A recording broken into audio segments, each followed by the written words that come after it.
Bob Fringley, and I'm here to tell you the incredible story of how personal computers took over the world. Why am I telling you this at a basketball game? Well, I like the game, but mainly it's because of that guy down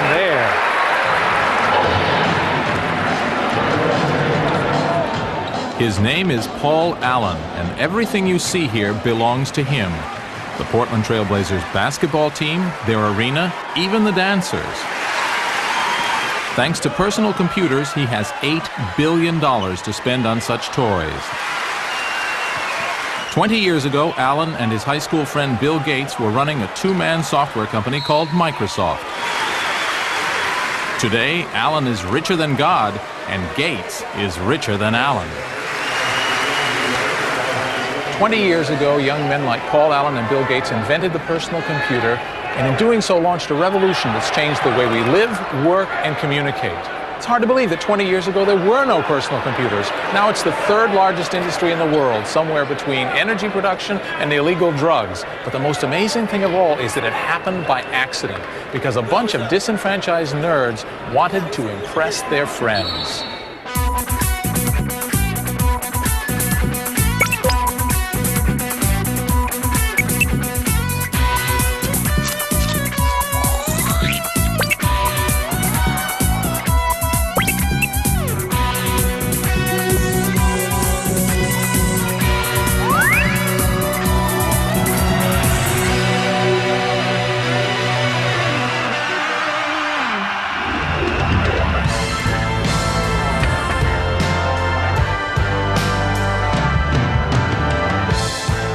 This is the story of how a handful of guys launched an industrial revolution, how they changed the culture of business, how they made history. I feel incredibly lucky to be at exactly the right place in Silicon Valley, at exactly the right time historically where this invention has taken form. It wasn't like we both thought it was going to go a long ways. It was like, we'll both do it for fun, and even though we're going to lose some money probably, we'll just have been able to say we had a company.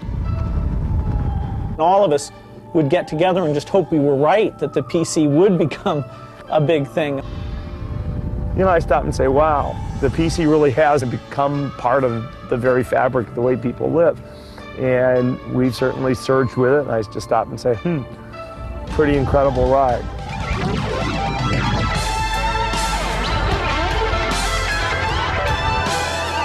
Most of these people come from the place I call home, the Silicon Valley south of San Francisco, California. Growing up here near the electronics companies that give the place its name, these founders of the PC revolution were, for the most part, middle-class white kids from good suburban homes. But it's not their homes we're interested in, it's their garages.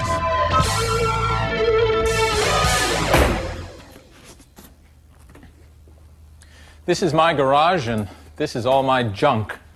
I'm probably one of the few guys in Silicon Valley who actually has room in his garage for a car. Most everyone else seems to use theirs to start computer companies and create great fortunes.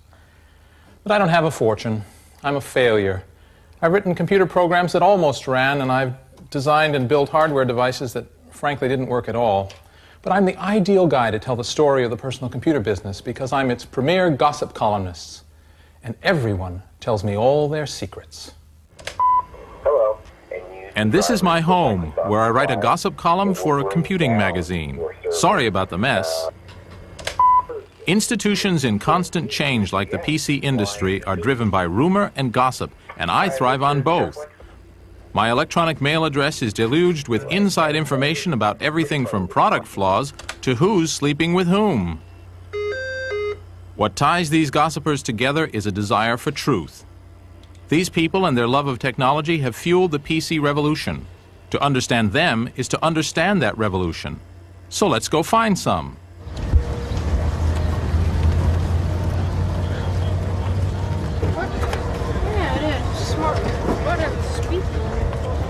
Meet Edwin Chin on a Saturday morning at the Weird Stuff Warehouse.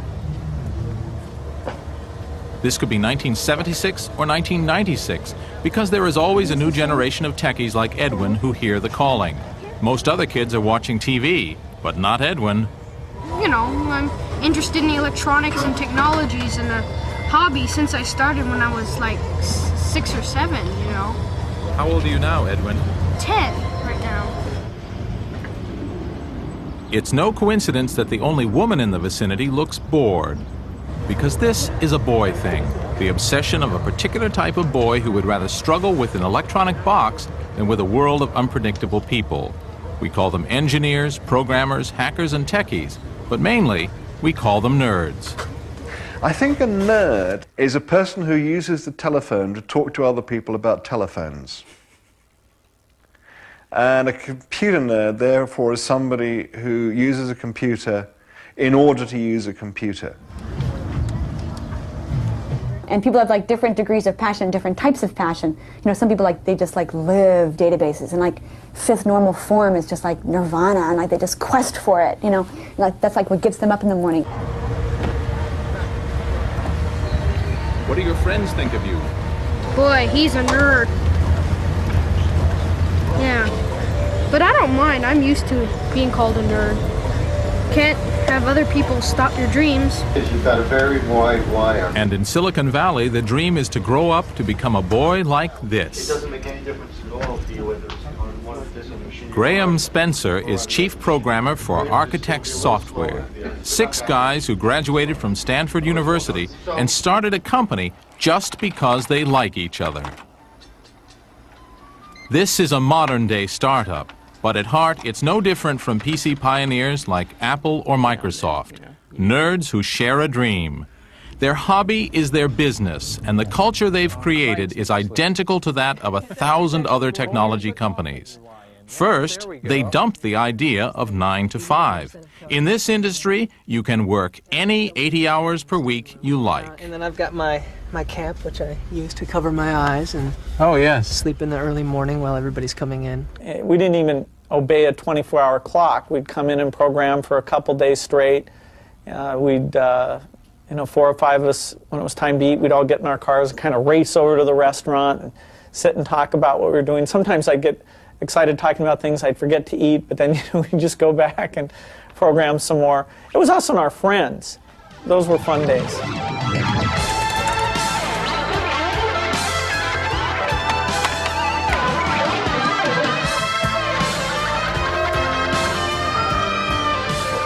Let's look in the refrigerator.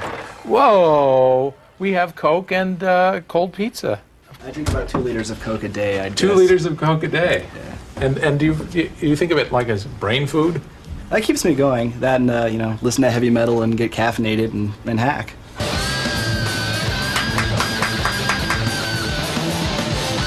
I'd sit down in my room on the floor with sheets of paper spread all around with my computer design I was working on, and always I noticed that I was up pretty late at night and I had lots of Cokes, just part of that life.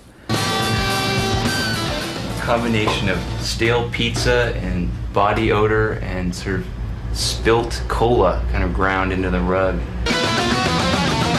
I'd brought some spaghetti to work and then forgot to wash out the container for the last couple of days, maybe 6 or 7 if I had to be honest. Oh, that smells bad.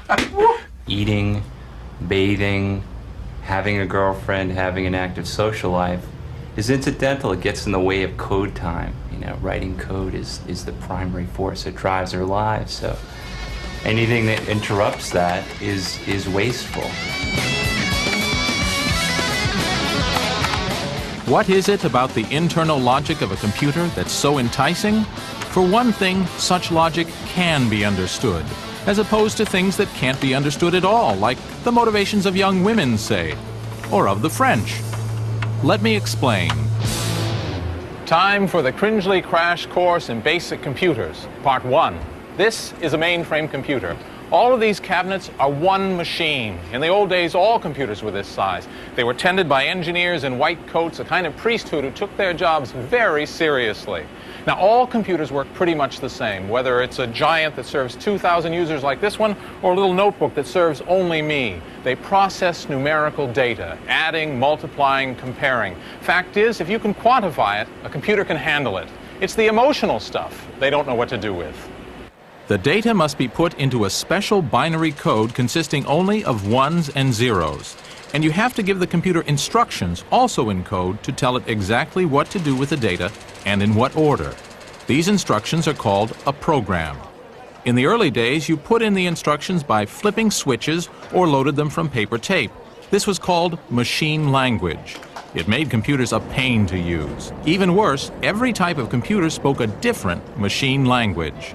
While the ENIAC could compute the 30-second trajectory of a shell in 20 seconds, operators required 2 days to program it to do so. Then a U.S. Navy captain named Grace Hopper solved the problem. She invented a computer language, English words that the computer itself could translate into binary code. Now users could type whole lists of instructions into a computer rather than flipping those damn switches. Like most things having to do with computers, that first language had a silly name, COBOL. It was followed by other languages like Fortran and BASIC, and they all made computing just a bit more user-friendly. So when some nerd tells you he's been up all night programming or writing software or hacking code, what he really means is he's been typing long lists of instructions into his computer. Mainframe computers were far from personal.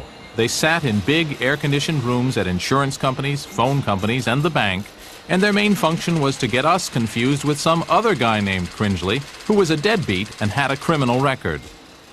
Eventually, computer terminals did begin to appear in some schools, but most of us paid no attention. But there was usually one kid who did pay attention, falling in love with the digital purity of those ones and zeros. He was the nerd.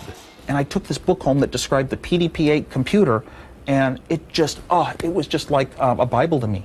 I mean, all these things that for some reason I'd fallen in love with, like you might fall in love with a card game called Magic, or you might fall in love with doing crossword puzzles or something else, or playing a musical instrument. I fell in love with these little descriptions of computers on their inside, and it was a little mathematics. I could work out some problems on paper and solve it and see how it's done, and I could come up with my own solutions and feel good inside. So you would keyboard these commands in, and then you would wait for a while, and then the thing would go and it would tell you something out. But even with that, it was still remarkable, especially for a 10-year-old, that you could write a program in BASIC, let's say, or Fortran, and actually this machine would sort of take your idea and it would sort of execute your idea and give you back some results. And if they were the results that you predicted, your program really worked. It was an incredibly thrilling experience. Nerds wanted their own computers right from the beginning, but it took a technological breakthrough to make that possible. This is it, the chip, the microprocessor. This is what allows you to have a mainframe computer on your desk. In the 1950s, mainframes were as big as this garage, and that's because they were filled with thousands of these vacuum tubes or valves. Eventually, the valves were made much smaller and replaced with transistors. Still too big, however, to make a computer that could fit on your desk. What that took was further miniaturization. Here we have a single piece of silicon etched with thousands of transistors. This microprocessor holds more than 1 million transistors, and that's the secret of the personal computer. And that's why they call it Silicon Valley, not Computer Valley. These are the people who invented the microprocessor, Intel. Intel was started 28 years ago by a handful of guys after a row with their old boss. Their microprocessors today power 85% of the world's computers. RTS table? Intel not only invented the chip, they are responsible for the laid-back Silicon Valley working style. Everyone was on a first-name basis. There were no reserved parking places, no offices, only cubicles. It's still true today. Here's the chairman's cubicle. Knock, knock. Yeah, I've knocked on the door, but there's no door. Gordon Moore is one of the Intel founders, worth $3 billion. With money like that, I'd have a door. In a business like this, the people with the power are the ones that have the understanding of what's going on, not necessarily the ones on top. It's very important that those people that have the knowledge are the ones that make the decisions. So we set up something where everyone who had the knowledge had an equal say in what was going on. Intel's microprocessors kept getting more powerful. They soon had enough horsepower to run a whole computer. Only Intel didn't appreciate the brilliance of their own product, seeing it as useful mainly for calculators or traffic lights. Intel had all the elements necessary to invent the PC business, but they just didn't get it. Lucky for us, someone did. This is the chip that launched the personal computer revolution.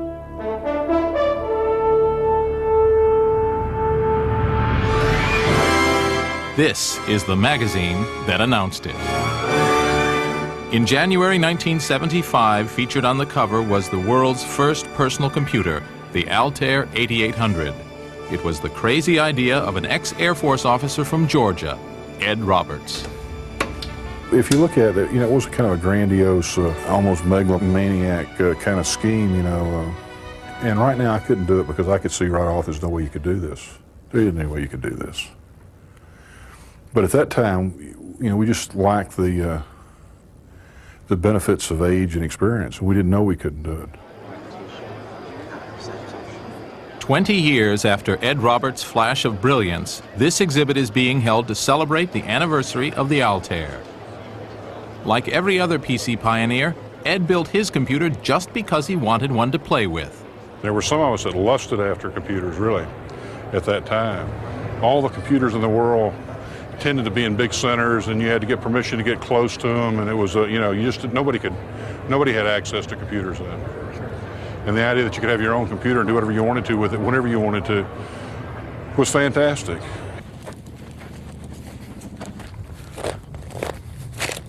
And where was all this happening? It was far from Silicon Valley, Intel, or IBM.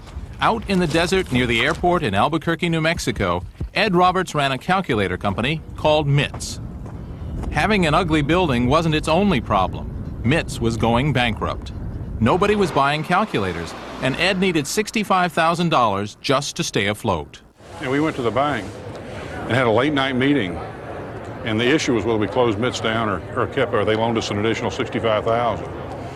And I was asked how many machines that I think we would sell in the next year after it was introduced. And I said 800, and was considered a wild-eyed optimist at that. Within a month after it was introduced, we were getting 250 orders a day. Started about 6. The Altair wasn't even a computer. It was a computer kit. Whoa, this is a pretty well-equipped machine. You had to build it yourself, and even then it usually didn't work. Still, the demand was amazing. And there were actually people that came to MITS, a couple people with camper trailers, and camped out in the parking lot waiting for their machine. I mean, they were so eager. I mean, I think everybody had sort of daydreamed, or Walter Mitty, about owning a computer. The surprise was that it would be possible for the average college student, for example, who was living on bare subsistence, to actually buy a computer. This is what really amazed me, was that people were so, there was a sort of a pent-up demand for having your own computer. And if it could be that cheap, what a wonderful thing.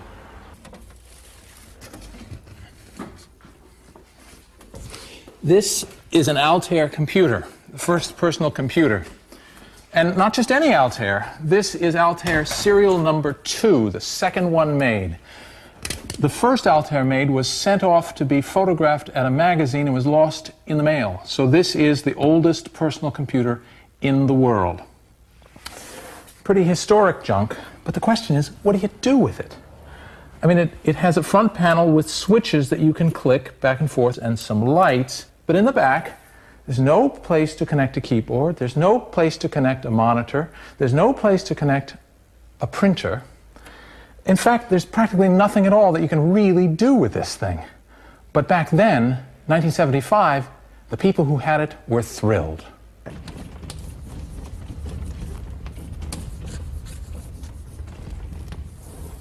The nerds formed clubs to talk about their new toy. One of the first was the Homebrew Computer Club, which met on Wednesday evenings in a hall rented from Stanford University in Silicon Valley. Presiding over near anarchy was Lee Felsenstein, who pretended to be in charge. I would start the meeting by making a horrendous loud noise because everyone was talking and I had to get some attention somehow. And I would use it to call on the person in question. I'd make threatening gestures with it. Most of us were in the electronics industry to a certain extent. There was also a stratum of physicians. And there were a lot of radio amateurs, for instance, finding a new technology that wasn't stale. But most of us were at a sort of middle level downwards. We saw ourselves as crazed, ignored geniuses, or possibly geniuses, but at least we could each hope to get our hands on a computer of our own. Not much in them. The very uselessness of the Altair is what drove the hobbyists together. Roger Mellon and Harry Garland started an early computer company. They came here to meet others and to figure out just what the heck could be done with this new toy. A solution in search of a problem. There's no keyboard that I can see. The Altair was tedious to use. At first, the only way that data and instructions could be given to the computer was by flipping switches. Take something trivial like 2 plus 2. Each 2 needed 8 different switches to be flipped, then a 9th switch was used to load them all. Add required another 9 switches. The answer 4 was if the third light from the left turned on. Eureka! So if you had a program that was 100 bytes long, you had to go through this procedure 100 times to load that into memory. It took a long time. I bet it did. And what happened if you lost power or you lost your way in the middle? You cried. The Altair may have been frustrating, but it drove the nerds to experiment, finding real uses for the useless box, turning it from a curiosity to a computer. Steve Dampier set up an Altair, laboriously keyed a program into it. Somebody knocked the plug out of the wall, and he had to do that all over again, but nobody knew what this was about. After all, was it just going to sit and flash its lights? No. You put a little transistor radio next to the Altair, and he would, by manipulating the length of loops in the software, could play tunes. The radio began playing The Fool on the Hill. Da-da-da-da, da-da-da-da, in the tinny little tunes that you could tell were coming from the noise that the computer was generated, being picked up by the radio. Everybody rose and applauded. I proposed that he receive the Stripped Phillips Screw Award for finding a use for something previously thought useless. But I think everyone was too busy applauding to even hear me. It was a very exciting thing. It was probably the first thing the Altair actually did. Turning the Altair into a useful tool required a programming language so users could type their programs in rather than flipping switches. What it needed was a version of some big computer language like BASIC, only modified for the PC. This was called a basic interpreter, but it didn't yet exist because the experts all thought that not even BASIC was basic enough to fit inside the tiny Altair memory. Yet again, the experts were wrong. Here comes the guy who solved the problem. 20 years after finishing the first microcomputer BASIC, Paul Allen is returning to Albuquerque for a celebration of that event, this time with his $15 million jet and 3-foot red carpet. At a time when I was killing brain cells, this guy was founding an empire. He has come to eat rubber chicken in honor of the Altair's 20th anniversary. I'd like to introduce to you Paul Allen.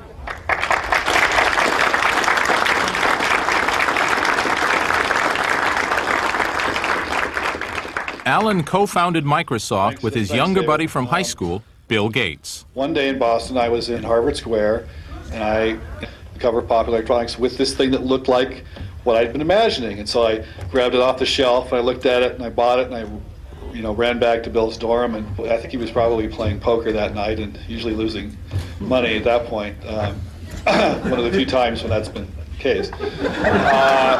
Paul showed that to me.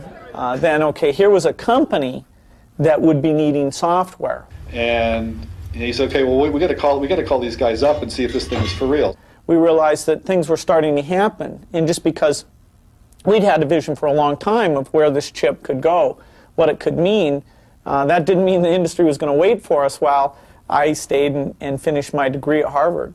So called up Ed, we told him we've got this BASIC, and it's just, for your machine, and it's not that far from being done, and we'd like to come out and show it to you. So we created this BASIC interpreter.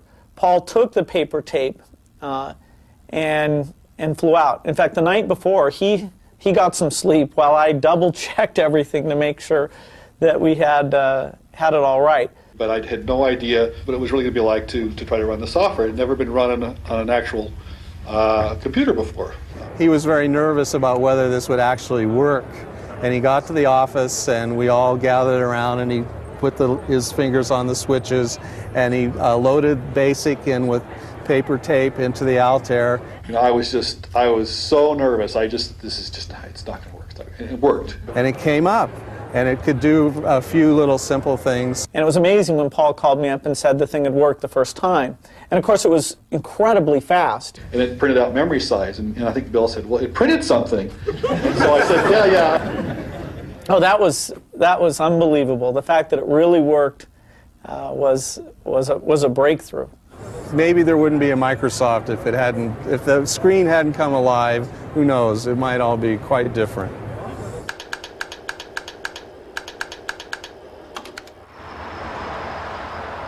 After the demo succeeded, Bill forgot about finishing university. Afraid of missing his chance to dominate the new industry, he joined Alan in what was then the center of world microcomputing research, among the sleazy bars and gas stations of Albuquerque, New Mexico. And they lived across the street from MITS in the Sundowner Motel. And the prostitutes and the drug dealers are out on the corner. And they were writing BASIC for the Altair computer. And gradually they actually started Microsoft here in Albuquerque. So we hired some of our high school friends basically to come down and stay with us in our apartment, which became very crowded. Well, we were pretty young. We started when I was 19, and so he just had a lot of energy. They worked really hard. They listened to really loud music. I could hardly stand to go in the software room sometimes because the music would be banging off the walls, mostly acid rock. You know, we'd usually go out, eat pizzas, and then go out and watch action movies. They would work all night long, and there were days when Bill Gates would be sleeping on the floor in the software lab, and sometimes it would be Bill and these two other guys all, you know, sitting on tables around the apartment with stacks and stacks of paper, writing, converting to BASIC for the 8080. I still know the source code by heart, and that was a work of love. You know, we just kept tuning and tuning that thing, and so that kind of craftsmanship paid off. BASIC let the Altair be used for both fun stuff and real work. People attached terminals to the computer and began writing games, word processors, and accounting programs. Most of us didn't notice, but soon there was a thriving industry for enthusiasts. By the end of 1975, dozens of other companies were building microcomputers. We created an industry, and I think that goes completely unnoticed. I mean, there was nothing. Every aspect of the industry, when you talk about software, hardware, application stuff, dealerships, you name it, was all done at MITS. It was a wild time. It was a very exciting time. And the first user convention, where we got people to come in and tell us what they were doing, what they were excited about, and other companies like Processor Technology or IMSI or Comemco got going as add-on companies. These companies are long forgotten, but they were the humble beginnings of the PC industry. Left in the hands of those early hobbyists, the PC might have never made it to the shopping mall. Reaching the wider market required a different type of vision. Enter the flower children of California, who thought the PC was, well, groovy. From the safety of secret committees, they talk about the danger of war. Remember that the 60s happened in the early 70s, right? So we have to remember that. And that's sort of when I came of age. So I saw a lot of this. And to me, the spark of that was that there was something beyond sort of what you see every day. Far from the smell of the gun. It's the same thing that causes people to want to be poets instead of bankers. And I think that's a wonderful thing. And I think that that same spirit can be put into products. And those products can be manufactured and given to people, and they can sense that spirit. To help you understand all this, I will now take off my clothes. Well, why? He says, well, frame relay is scalable. Jim Warren knows better than most what the hippie movement did for the PC. A 60s radical himself, he staged the West Coast Computer Fair, for a time the biggest computer show in the world. The fair was where the PC really arrived. It's also where Jim got rich. So, Jim, is this where you hold all your meetings? As many as possible. Sure, why not? This is how Silicon Valley entrepreneurs conduct business? I don't know whether it's how entrepreneurs conduct. Believe it or not, No, Jim once taught No, most of mathematics them are too at a busy Catholic girls' school. Bubbles, Bob? Sure. Okay. Jim was immediately fascinated by the PC, like many Bay Area hippies. The California counterculture was crucial to the PC's development. And the whole spirit there was working together, was sharing. You shared your dope, you shared your bed, you shared your life, you shared your hopes. And a whole bunch of us had the same community spirit, and that permeated the whole Homebrew Computer Club. As soon as somebody would solve a problem, they'd come running down to the Homebrew Computer Club's next meeting, say, hey everybody, you know that problem that all of us have been trying to figure out how to solve? Here's the solution. Isn't this wonderful? Aren't I a great guy?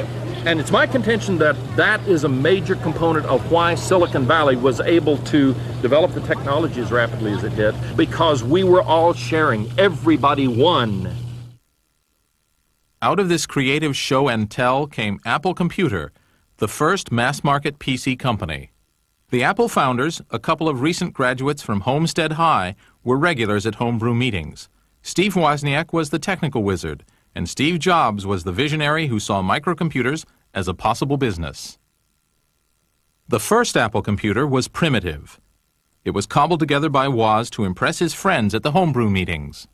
Everybody was interested in computers, so I started getting a crowd around me, because even though I was too shy to raise my hand and say anything in a club meeting, after the club meetings, I would put my computer that I had built, and every week it had a little bit more working on it too. But I would set it down and let people type on the keyboard. I would explain what's in it. If they come up to me and ask a question, I can answer. You know, nowadays I would have the ability to tell them what it is, you know, and be a little bit more promotional, but back then I could only answer questions if they asked me. But I got a group that started gathering around me. And Steve Jobs saw that I had a lot of interest around me at the club, and he said, let's start selling it. And let's make this company. Came up with the name Apple, and that's how it started. Apple was at best a funky company, started by a couple of teenage hackers who previously had been working as Alice in Wonderland characters at a local shopping mall. And they started it in this garage right here.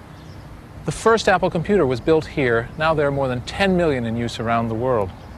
And I was there. Well, for a short time, I was an employee at Apple Computer, employee number 12, and one day I helped move materials out of this garage.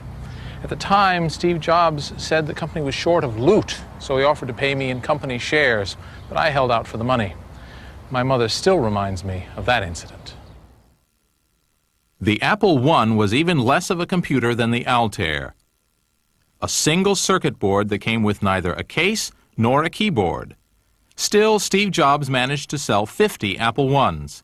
That experience showed Jobs that there was a market for a real computer, the Apple II. It was very clear to me that while there were a bunch of hardware hobbyists that could assemble their own computers, or at least take our board and add the transformers for the power supply and the case and the keyboard and go get a, you know, et cetera, go get the rest of the stuff. For every one of those, there were 1,000 people that couldn't do that but wanted to mess around with programming. Software hobbyists. Just like I had been when I was, 10, discovering that computer. And so my dream for the Apple II was to sell the first real packaged computer. Steve Jobs' dream was impossible. It needed too many chips, making the product too complicated and expensive to build. But Woz didn't know it was impossible. And then I got into a way of why have memory for your TV screen and memory for your computer, make them one. And that shrunk the chips down, and I shrunk the chips here, and why not take all these timing circuits? I looked through manuals and found a chip that did it in one chip instead of 5 and reduced that, and one thing after another happened. I wound up with so few chips. When I was done, I said, hey, a computer that you can program to generate colored patterns on a screen, or data, or words, or play games, or anything. And it was just the computer I wanted, for myself pretty much. And but it had turned out so good. He said, I think we have a computer we could sell 1,000 a month of. how can you sell 1,000 a month, you know? But we needed some money for tooling the case and things like that. We needed a few $100,000. That was a lot of money for two people who had nothing in their lives to speak of, didn't have a $400 bank account. So I went looking for some venture capital. The scruffy 19-year-old seduced the conservative world of venture capitalists. The man Jobs persuaded to part with his cash was Arthur Rock, the inventor of venture capital and the man who had originally funded Intel. At least the Intel boys had graduated from university and owned suits. Well, he wore sandals, and he had very long hair and beard and mustache, but very articulate. He was, I think at one time in his life, and it was probably when I first met him, that he ate nothing but fruit. So as a mainline venture capitalist, this is not the norm. This is not the norm. With money in hand and under occasional adult supervision from an ex-Intel manager named Mike Markkula, Woz and Jobs finished the Apple II and ordered a local factory to build 1,000 machines. 2 years passed between the Altair and the Apple II, and in that time a lot of things changed. We went from a computer that was designed for hobbyists and engineers and certainly looked like a piece of test equipment to a computer that looked like a piece of consumer electronics. And we can thank Steve Jobs for that. His sense of design demanded that this structural foam case be used for the Apple II, the first case of its type on a personal computer. And not that there wasn't good engineering inside either. The Apple II was a model of efficient engineering. Here's the floppy disk drive controller, for example. There are 8 chips here where previously there would have been 35. This is an amazing bit of engineering that we can attribute to Steve Wozniak, who was certainly the Mozart of digital design. And all told, it turned the Apple II into a sensation. The Apple II was launched at Jim Warren's West Coast Computer Fair, one of the first big microcomputer shows. The 1978 show drew thousands of attendees and dozens of exhibitors, many of them members of the Homebrew Computer Club, which spawned most of the early microcomputer companies. But there was only one company showing something that looked like a modern personal computer. Right by the entrance, in a prime spot negotiated by Steve Jobs, sat the Apple II. It mesmerized all who saw it. My recollection is we stole the show. And a lot of dealers and distributors started lining up, and we were off and running. How old were you? 21. 21. Yeah. Fire up the Chevy and drive out to the beach. Following the West Coast Computer Fair, the next 2 years were ones of explosive growth for Apple, with thousands of customers arriving on the doorstep of the tiny office in Cupertino, California. Sales and profits grew so quickly that Apple had more money than the company could spend. And the company was very young. The founders were in their 20s, and some employees were even younger, like 14-year-old Chris Espinosa, who never left. He still works at Apple almost 20 years later. There would be public demonstrations of our product every Tuesday and Thursday afternoon at 3 o'clock. And that was good because it was after school. So I would get out of my, sophomore, junior year of high school. I would ride my little moped down to the Apple offices, and at 3 o'clock I'd give the demonstrations of the Apple II.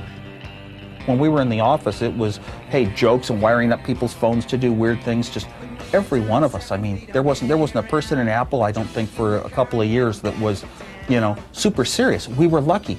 We had, like, the hot product of its day. And some of the people that I did original demos to came up to me years later and said, I founded a $100 million chain of computer stores based on the demo you showed me one Tuesday afternoon at Apple. It's really fun. It went so successful that all of a sudden, Steve and I wouldn't have to worry about work for the rest of our lives. And then it got even more successful and more successful after that. And it was sort of a shock. The Apple II set a new standard for personal computers and showed there was some real money to be made. Rival companies popped up all over, but the market was still hobbyists, guys with big beards who thought a good use for their computer was controlling a model train set. Loads in the actual program. But for microcomputers to be taken seriously, they had to start doing things that needed doing. functions that were useful, not just for fun. Over 2,000 programs with The enthusiast market had its limits. To reach the rest of us, the Apple II needed what nerds call a killer application, software that's so useful that people will buy computers just to run it. For the Apple II, this application was called VisiCalc. It came straight from the blackboards of the Harvard Business School. Invented by a graduate student, Dan Bricklin, with his programmer friend Bob Frankston, VisiCalc was the first electronic spreadsheet. A spreadsheet is a tool for financial planning, bringing together for the first time the seduction of money with the power of microcomputing. Dan Bricklin's professor at Harvard showed how companies used a grid of numbers on a blackboard to work out profits and expenses. 60 down here, and your profit would be this minus this, which gives you 40. And then, well, let's see, what's the sales growth? We'll say there's a 10%. The trick to a spreadsheet is that all the values in the table are related to the others. So changes in one year would ripple through the table, affecting prices and profits in subsequent years. Students were asked to calculate how future profits would be affected by various business scenarios. It was called running the numbers, and they did it laboriously, by hand. Well, let's say your initial costs have 100 fixed cost at the beginning, so now you have a minus 20 is how much you make the first year. And then the second year you have 100, but your variable, let's say, is 25. So now you're losing, what is it? There's a pain in the neck. I wasn't very good at this stuff. 80, what? No. We failed. 15. We just lost. Minus 15, right? And then eventually you're making money. What year do we make money? And, and how much does the cost of money? That's what running the numbers was. Because each value was linked to the others, one mistake could mean disaster. It blows all your numbers afterwards because you make all your calculations based on other numbers before them. If I had miscalculated... Dan, who had worked as a programmer, started daydreaming about how he could use a computer to replace the tedious hand calculations.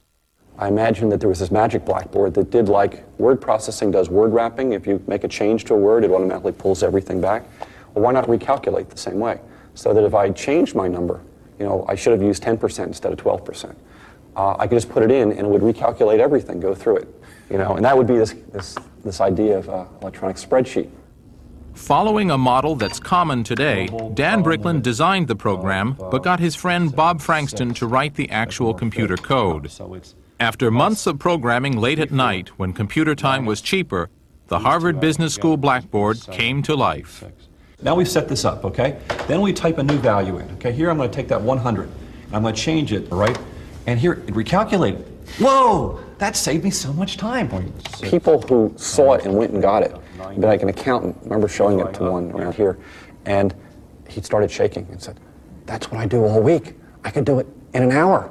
What I could do, and they would take their credit cards and shove them in your face." I meet these people now, they come up to me and say, "I got to tell you, it's you changed my life. Changed my life. You made accounting fun." And you have to remember what it was like in those days. We did not use the word spreadsheet because nobody knew what a spreadsheet was.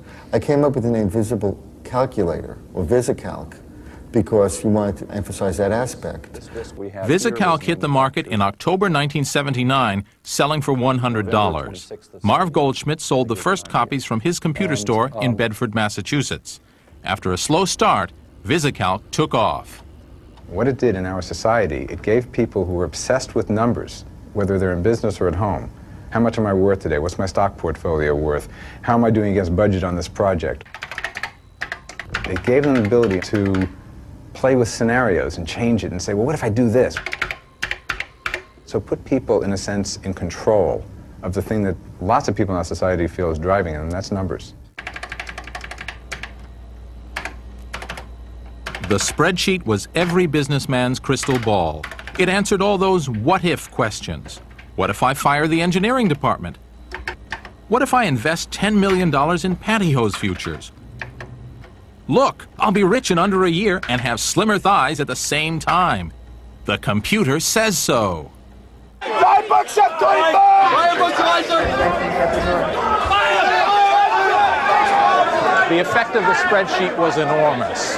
Armed with an Apple II running VisiCalc, a 24-year-old MBA with 2 pieces of dubious data could convince his corporate managers to allow him to loot the corporate pension fund and do a leverage buyout. It was the perfect tool for the 80s, the me decade, when money was everything and greed was good. The money seemed limitless. Investments, cash flow. The whiz kids, many fresh out of college, drawn here by the lure of big money. Estimates. He'd made millions for himself and others selling junk bonds. Forecasts or plans. A group that has been motivated by greed. Calc can help you work faster. In 5 years, the PC had gone from a hobbyist's toy to an engine that shaped the times we lived in. Thanks to VisiCalc, the Apple II made history. Everybody you talked to just seemed excited about talking about what we were doing. And there was this huge media explosion, kind of like the internet is receiving today, of this is the happening thing. You read about it over and over and over, and every time you took an airplane flight, you read about it. And every newspaper, every week, you'd read something about small computers coming, and Apple was one of the highlight companies. So we were being portrayed as a leader of a revolution, and we really felt that we were a leader of a revolution. We were going to change life a lot. Pretty good for a company started in a garage 3 years before. But not all the PC pioneers made great fortunes. Dan Bricklin decided not to patent his spreadsheet idea. Though more than 100 million spreadsheets have been sold since 1979, Bricklin and Frankston haven't earned VisiCalc royalties in years. You know, looking back at how successful a lot of other people have been, it's kind of sad that we weren't as successful. It would be very nice to be gazillionaires, but it can also understand that part of the reason was that that's not what we're trying to be. We're kids of the 60s, and what did you want to do? You wanted to make the world better, and you wanted to make your mark on the world and improve things, and we did it. So by the mark of what we would measure ourselves by, we're very successful. Yes. And what about Ed Roberts? 3 years and 40,000 computers after assembling that first Altair, the fun was over for Ed. MITS was just another player in what had become a competitive market for personal computers. Roberts sold his company in 1978 and started a new life. He went back to his native Georgia and retrained as a doctor. I hadn't really thought anything at all about it until the last few years when people started taking credit for things that we did at MITS. And that's the only thing I think about it. It irritates me. The things that we did at MITS and we took all the heat for, that other people have tried to take credit for. And that frustrates me. While Ed Roberts invented the personal computer, it was the founders of Apple who got rich. When Apple went public in spectacular fashion in 1980, Jobs and Woz became multi-millionaires. The nerds had inherited the earth. I was worth about over $1 million when I was 23, and over $10 million when I was 24, and over $100 million when I was 25. And it wasn't that important because I never did it for the money. It was just a little hobby company like a lot of people do, not thinking anything of it. I mean, it wasn't like we both thought it was going to go a long ways. It was like, we'll both do it for fun. But back then, there was a short window in time where one person who could sit down and do some neat, good designs could turn them into a huge thing like the Apple II.